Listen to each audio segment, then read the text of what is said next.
to. Where are you around the world right now? Oh, I'm in London. Oh, beautiful, I'm beautiful. in London, so you can come here whenever you want, and I'll be in. Where are you?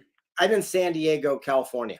Right, because I lived in LA, and I was a model at the time, and everyone said that I look like Susanna Arquette. You know, Yes. people. There is something.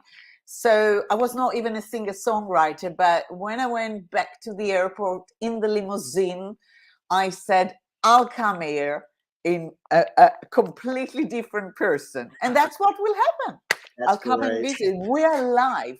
We are live. We are live, and yes, so whoever is watching us, they're very privileged. So good evening, everyone.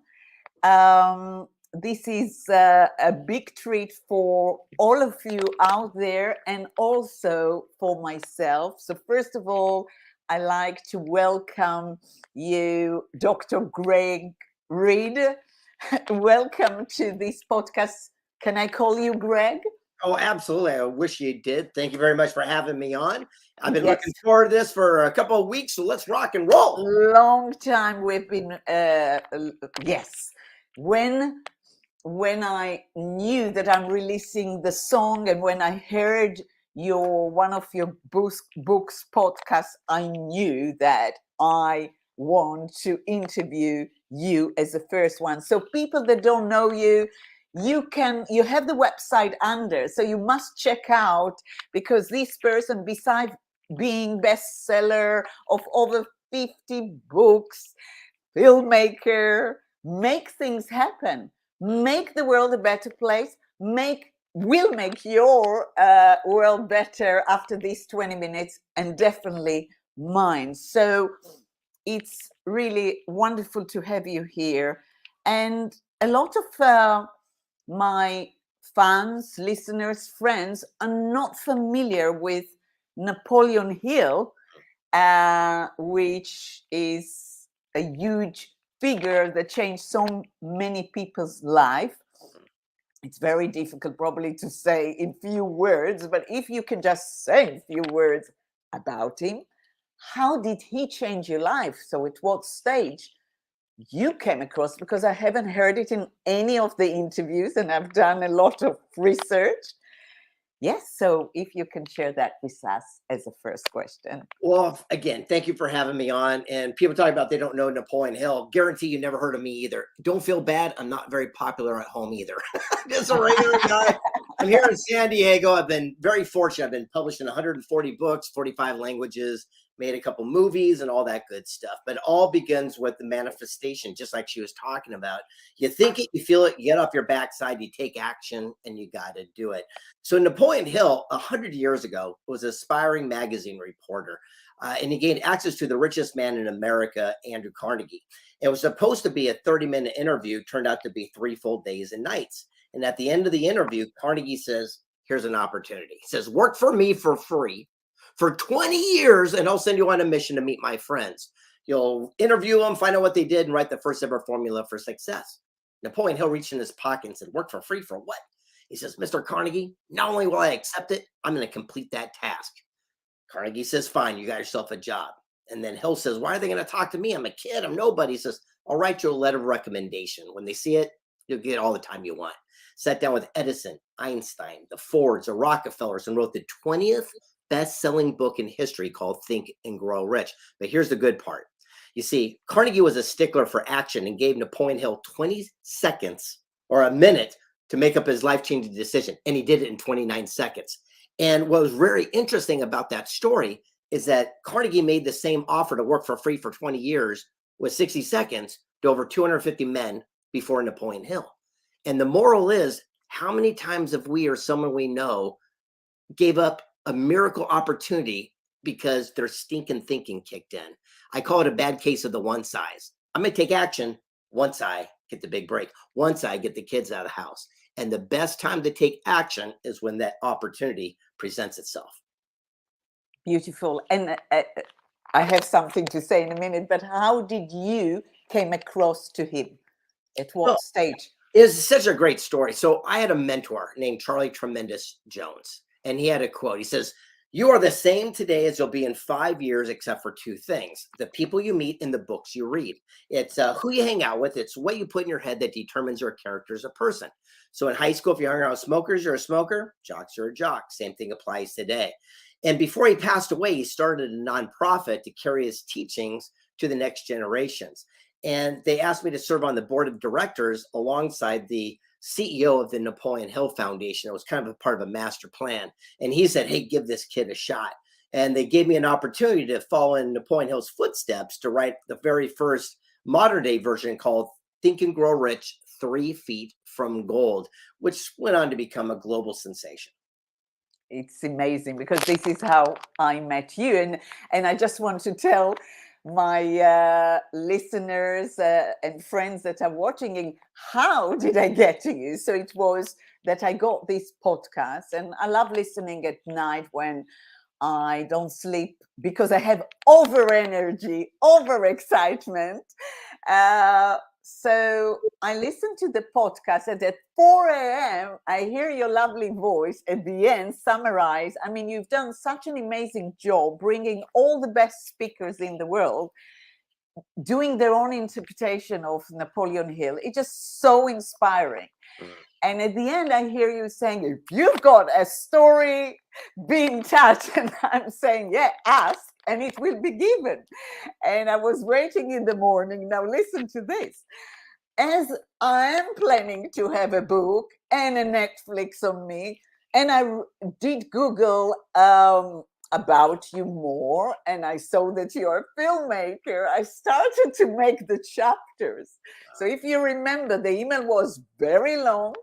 At the beginning, I apologize that it's long, but in my mind, I already had it.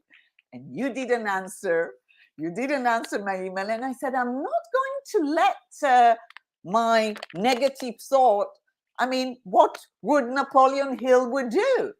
He would never give up until he get the sale. So that's what I wrote to you the second day. Hey, you haven't answered my email, and this is how we are today. So it was a classic of when we ask for help and we get it. So that was the billionaire Paul J. Meyer had a great quote. He says, "Our success is in direct proportion to our ability to withstand a no."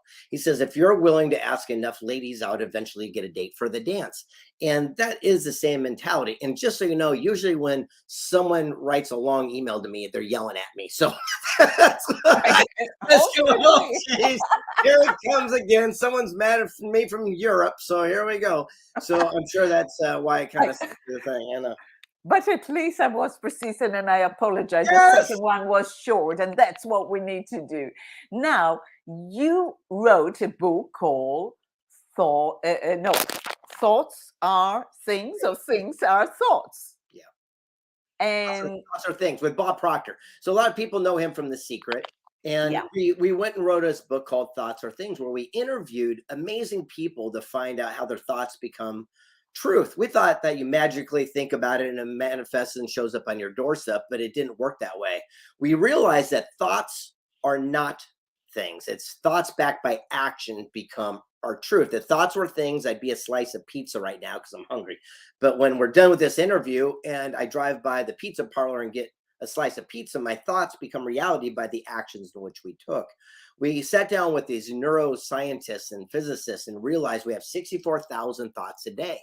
And unfortunately, most of them are ANTs. It's an acronym, automatic negative thoughts. They're the reptilian part of your brain to protect you, to keep you safe. So if you walked out of a cave, a dinosaur wouldn't eat you back in the day. So that's why sometimes we'll have that conversation in our head. We drive home and go, when I get home, they're going to say this. I'm going to say, oh yeah. And I'm going to say, oh yeah. And you have this whole rebuttal conversation and you drive home and that conversation never takes place. Because what happens is that thinking gets into our brain. People ask me, they go, what's the biggest nemesis of success and prosperity? Here's my answer. It's your butt, not the one we're sitting on. We sit there and say, well, I'd go do that too, but. And it's that but that seems to hold us back. So sometimes we have to think bigger than our ants and don't let them stop us. I love that, but we'll come back to it in a minute. But you know, my single is exactly. We don't know if it's Buddha wrote it or Lotso. Watch your thoughts; they become words. Watch your words; they become action. Mm-hmm. Watch your actions; they become habits. Watch your habit; they become your destiny. Watch your destiny; it's become your character. It's become who you are. So it's exactly actually what you were saying. So is there any particular very inspiring short story that you would like to share from this book of one of the people that are in the book? That Yeah, there's tons of them. But rather than do that, let's talk about this. Let's talk about the people watching this right now. You know, again, what if we got rid of our bad case of the one size? What if we got off our big butt? How many times have we had $1 million idea in the shower, and by the time we brushed our teeth, it's down the drain, to see it up on a billboard 10 years later saying, "There's my idea." And the only action between yourself and them is the actions in which we took. And one of my best-selling books, it's called The Millionaire Mentor. There was a quote that was shared, I think, 37 million times, and it says, "A dream written down with a date becomes a goal. A goal broken into steps becomes a plan, and a plan backed by action makes your dreams come true." It is that simple. And it's so interesting. People come up and they say, "Hey, I can tell everything I need to know you about the company you keep." I think that's a bunch of BS. I can tell everything I need to know about you by the situation in which you're at. If you sit there and say, "I wish I had a loving relationship, but don't have one," it means you weren't willing to sacrifice and do what was necessary to have that.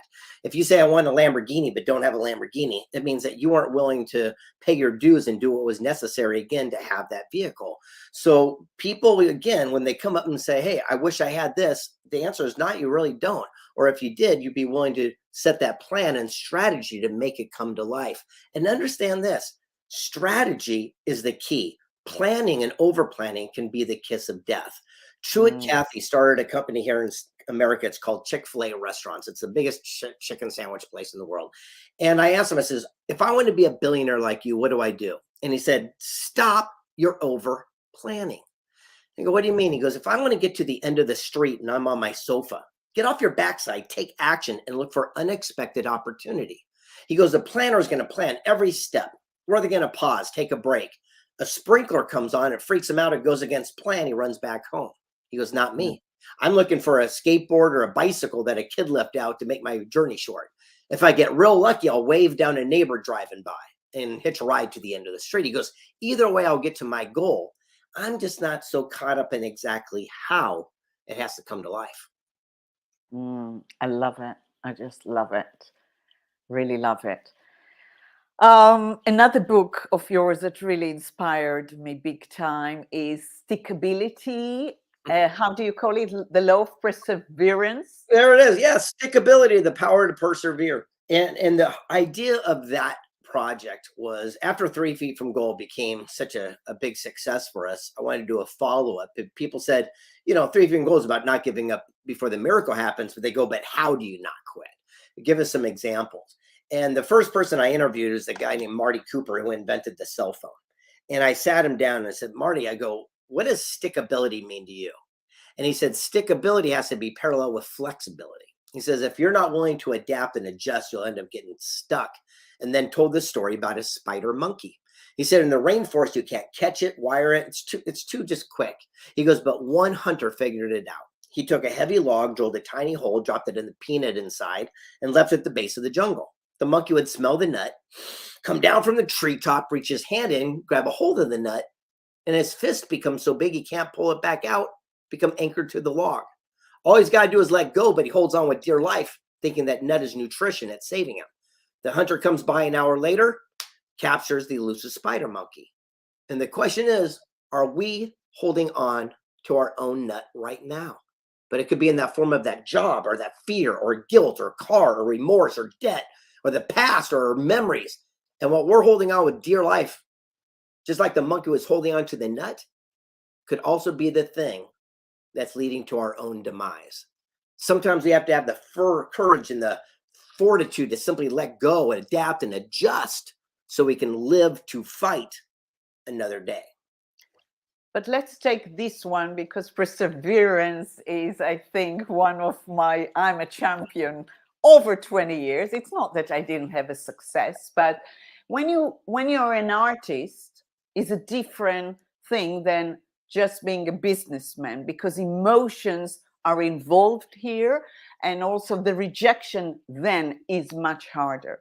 So for me, when I started to write music in Israel, Van Gogh was always an inspiration. As the story, I would always cry, and I wrote a song even then saying, "No more Van Gogh that are starving for bread and love." In Hebrew, it sounds better. But it's amazing that even then, which I'm talking about 20 years ago, I knew that my mission will be never to give up, to continue, to keep going and inspire other artists to keep going. But I just want your thought about Van Gogh, but also if we take the biblical story, Moses, the most known figure in the Old Testament, he never saw the promised land. So for me, I call it the promised land. Whatever kind of success of Van Gogh, of me having a hit song or a business, it's achieving your fulfillment. Yeah. So how what's your take about two such a big figures that haven't seen the promised land? It's interesting. You threw out some big stuff there. But I told you I will. will say this though. That was back in the day. Let's look at forward or today, the opportunity that's at hand. We have more opportunity today than those people had back in the day. Back in the day, those figures didn't have mass media. They didn't have a Twitter account. They didn't have the opportunity to get their stuff out to a global audience like we do today. So in today's world, here would be my answer. If you were an artist or if you were a thought leader, surround yourself with people who are already getting the results you want and ask that person for guidance and feedback. I'll give you an example. When I wanted to become a best-selling author, I went to the bookstore and I went to the best-selling section and I bought every single book, and I called those people and said, "Will you teach me?" And they said, "Yeah." And I said, "Great." I didn't want to be a great writing author. I want to be a best-selling author. And I duplicated all their formulas and I cut my learning curve, what most people do, tenfold. And I realized for myself when I wanted to make motion pictures, I said, all right, well, who's won Oscars? Who's won Golden Globes? Who's got TV networks? And I found a way to get meetings with those people. And I sat them down and said, listen, what do I do? What's the system? Give me the real bottom line. And they taught me. And again, I accomplished something that most people couldn't do in such a short period of time because I surround myself with people I have respect for, not people I have influence over. And unfortunately, most people watch these fake Instagram, people, they follow these false prophets rather than surround themselves with people of a credible source who've already accomplished. One thing Napoleon Hill said, it was very careful. It says, be careful what you get your information from. The idea is to seek counsel and not opinion.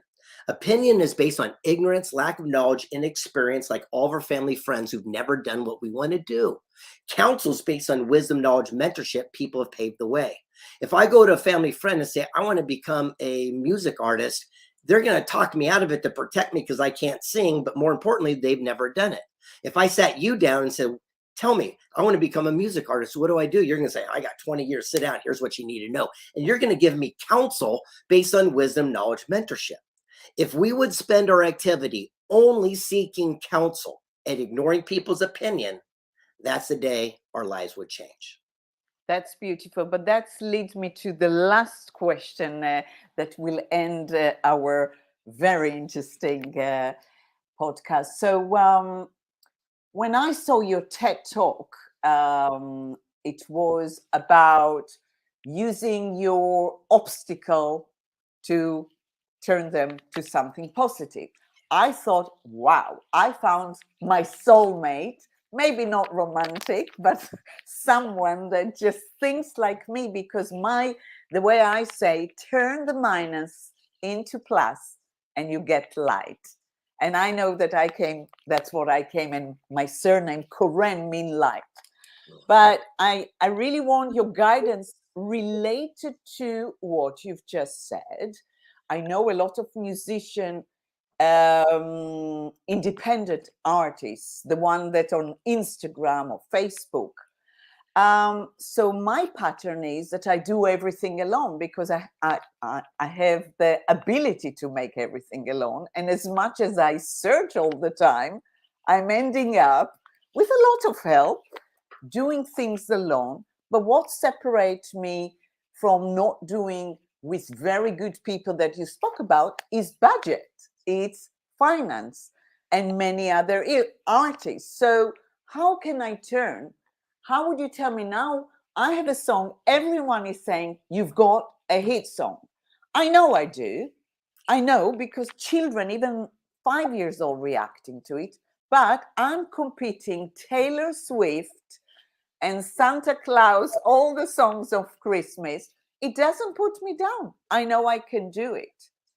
But how how can I turn that thing that I'm not signed to a label, that I don't have budget, to my making it all happen? Because I believe it's possible. That will be your words of wisdom to me. Yeah, well, this goes again. It's just leverage. So saying budget and all this stuff again, I can't buy into it. Only because the things have changed in today's world. So I'll give you an example.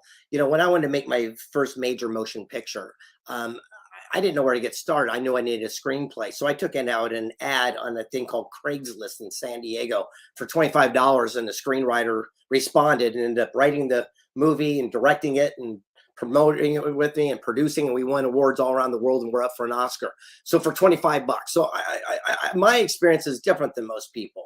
And again, because what I did is I sought counsel from people that were already having that experience. So if I was, let's say, an artist, and I won't use music, I'll use like a painter. I wouldn't be hanging out with other starving artists. I would go to a gallery and I'd sit outside and I just watch whose art is being pulled off the walls. And then I'd call that artist up and say, hey, how do you do this? What's a trick?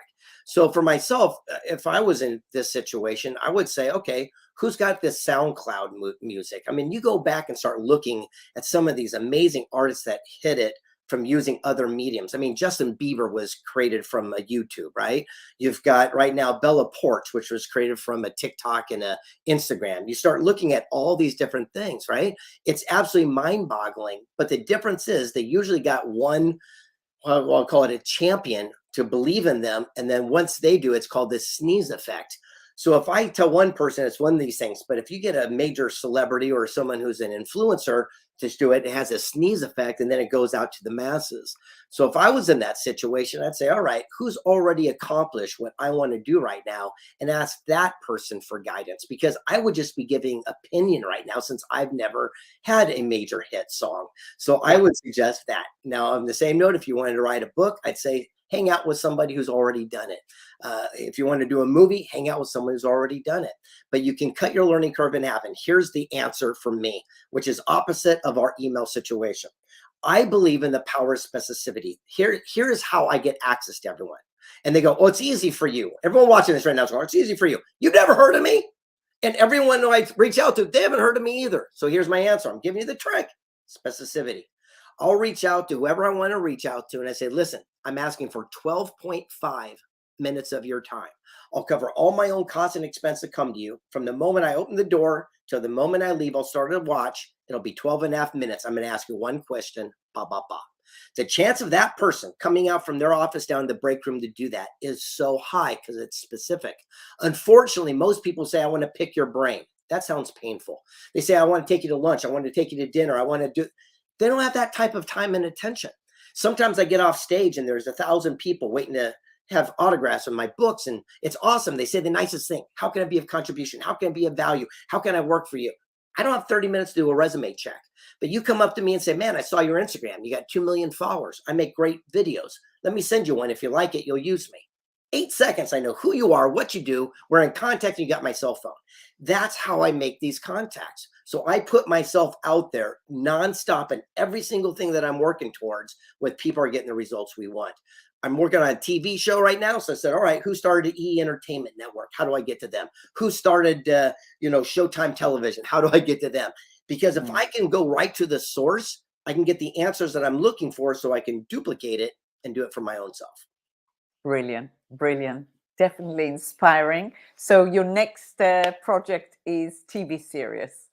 That's what I want to do, and that's what I'm going Good. to. So yes, it's the one medium I have not accomplished yet, and so I'm working heads down to make that come to life. And meantime, we're doing our live events and having a great time. I want to say thank you for having me on. I gotta go Thank hit some golf you. ball with some Yeah, friends. go and play golf. I'll stay See you talking. all later. Bye. Goodbye, Greg, and very nice.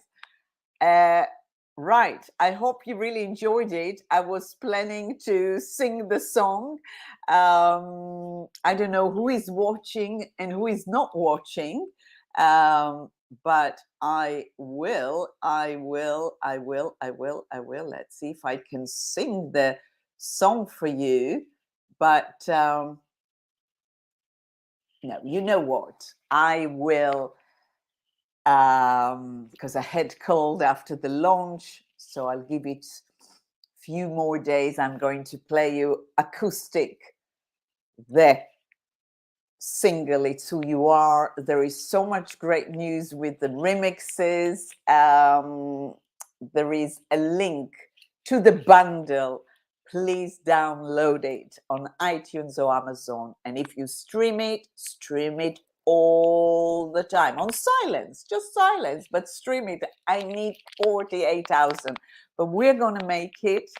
And yeah, I really enjoy talking to him. Very smart. And let's keep going and let's make it happen, because it's who you are. It's who we are. Lots of love. Thank you for watching.